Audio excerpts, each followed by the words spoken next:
If you like the video, make a drink and subscribe to the channel.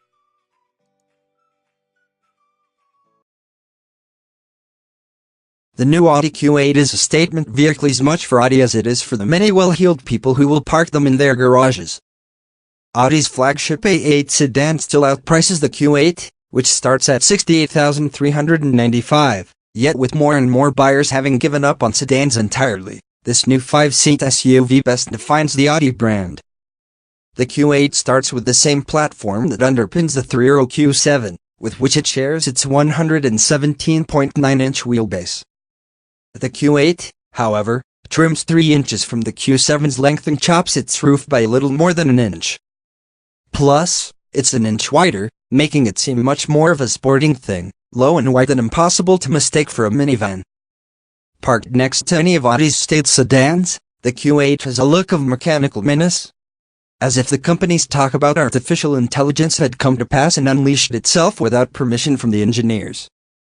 A wider, octagonal grille and optional 22-inch wheels add to the effect, as does its sail-shaped C-pillar, which Audi has styled to resemble that of the original Quattro coupe. The slope of the rear liftgate tells you the Q8 could be placed in the SUV coupe class alongside the BMW X6 and the Mercedes-Benz G coupe. And indeed, compared to the Q7, the Q8's rear headroom takes a 1-inch haircut, and its cargo area behind the second row is almost 20% smaller. At least rear legroom is stretched almost an inch and a half in the deal, and the Q8's 31 cubic foot luggage hold is larger than those of its German competitors. Most important, the back seat doesn't feel at all compromised. This is still a reasonably pragmatic midsize SUV, although it loses the Q7's third row. Hybrid system adds weight.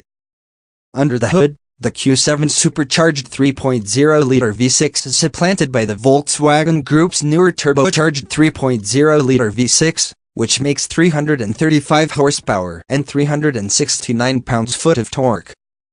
That's only 2 extra ponies, but 44 extra pounds-foot of twist, with peak torque coming just off idle at only 1370 RPM.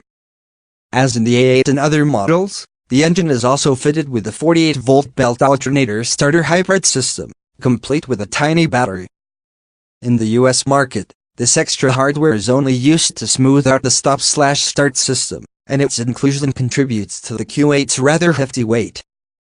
Our test vehicle tipped the scales at 5,152 pounds, heavier than our recent long-term Q7 by 67 pounds, despite that vehicle's larger size and extra row of seats.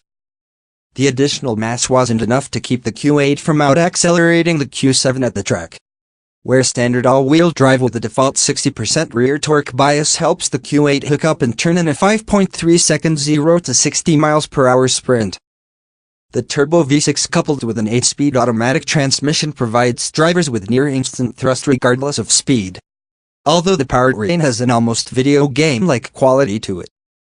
Compared to the supercharged engine in the Q7, which has to work harder and rev higher, the turbo V6 is less engaging, and it's also more laggy off the line in routine, day-to-day driving. Given that the Q8 is supposed to be the sportier version of the pair, we would also prefer a more sonorous exhaust, but little engine sound makes its way past the frameless windows, although they do seem to let in more wind noise than those in the Q7. Grip is impressive for a big SUV fitted with all-season tires, with the Q8 pulling 0.88 grams on the skid pad. Braking performance is also good, with stops from 70 miles per hour taking 170 feet. In fact, both of those numbers are even better than the outgoing generation of the 3.0-liter Audi A8L. Our test vehicle had a standard suspension. Its steel springs and adaptive dampers provided outstanding ride quality, even with the biggest 22-inch wheels. Air springs are optional and come with a 6-mode version of Audi Drive Select, including 2 off-road modes, as in the Q7. Steering is light and precise, as is typical for an Audi, but its lack of feedback is at best inoffensive. The Q8 handles well, yet we never could shake the impression that we'd be having more fun behind the wheel of a sports sedan.